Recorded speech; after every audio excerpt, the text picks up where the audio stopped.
Alright, today we're about to get some green tomatoes and go ahead and pickle those into a jar. I got tomatoes still coming out, but you know, it's been raining real heavy. You can kind of see it's real, gray outside right now. And a lot of these tomatoes are not turning. I could probably bring them in, put them in the window or something like that, and just hope that they would turn. But I don't know. I like these pickled green tomatoes anyway. I'm about to go ahead and get some of these picked.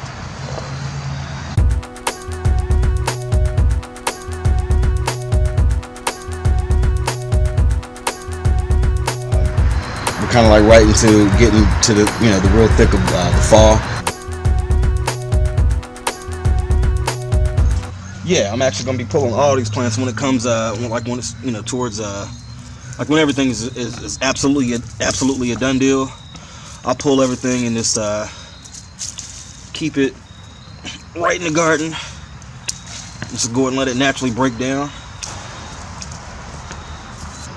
I also got some peppers still jumping as well too, man.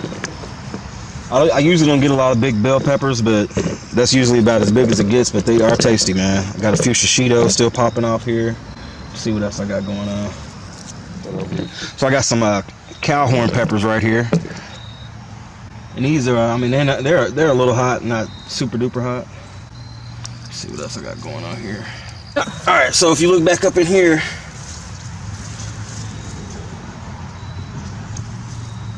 I got some nice little small little red peppers. Alright, so we got another little bonus here. These are actually tomatoes from last year that we didn't, they just, the seeds fell out like once they got real ripe, and it just kind of replanted itself. So this is always a little bonus right here. Got something that's turned over and not messed with by the animals. Lost a few of them to the ground. It's cool. Alright, let's go ahead and check the ghost peppers out and see what we're looking like.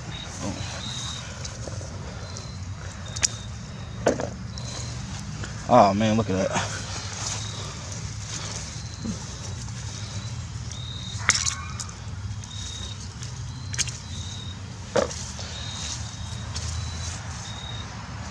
So if you like peppers, I mean, you don't have to do a lot of plants, but you can see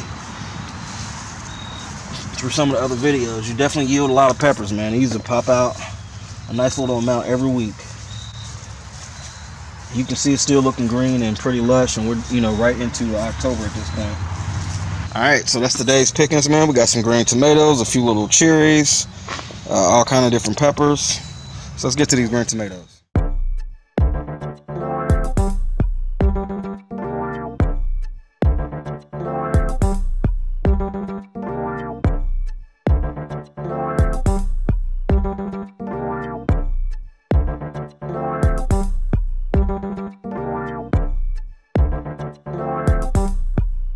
So now what I'm about to do is go ahead and start the actual brine itself, which is nothing but just some distilled white vinegar or apple cider vinegar and distilled water. That is it.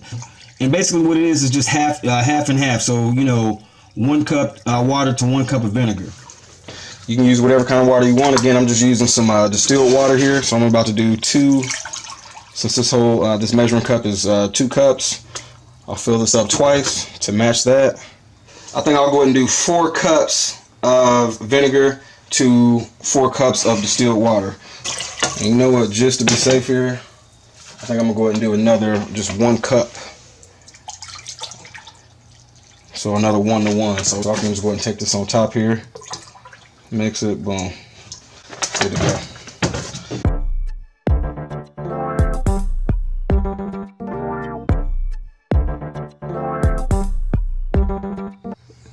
Alright, so we got everything broken down, the tomatoes, cool.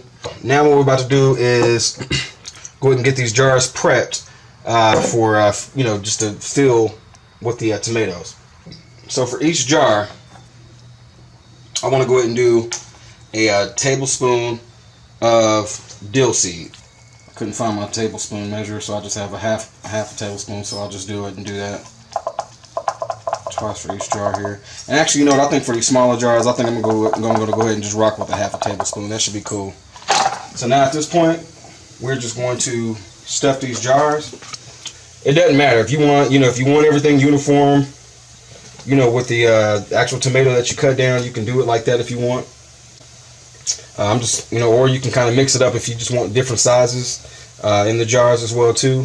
Some of these jars I'm actually going to be giving away.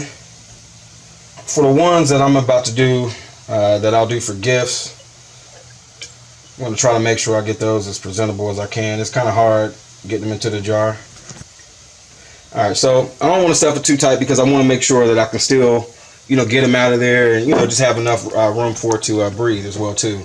So hopefully we got enough jars here. Boom. Now some people, like, I try to cut mine as thin as possible because what I'm thinking about is actual just sandwiches, stuff like that. I know a lot of people that like to do it just random or just the wedges or whatever, especially like if you're cutting it down with some greens or some kind of kale or whatever, as a side. And I do that. I like that. I like to use it, I'm down with actually putting that in my greens, but I will use the ends for that as opposed to just the wedges. So like I said, I like the thin slices for a sandwich or a burger. So now we're about to have a bonus here. So what I mean by that is I don't have enough tomatoes, which is cool. I have some of these ghost peppers and shishito peppers. I think I'm gonna go ahead and do a jar while I'm pickling some of those as well too. So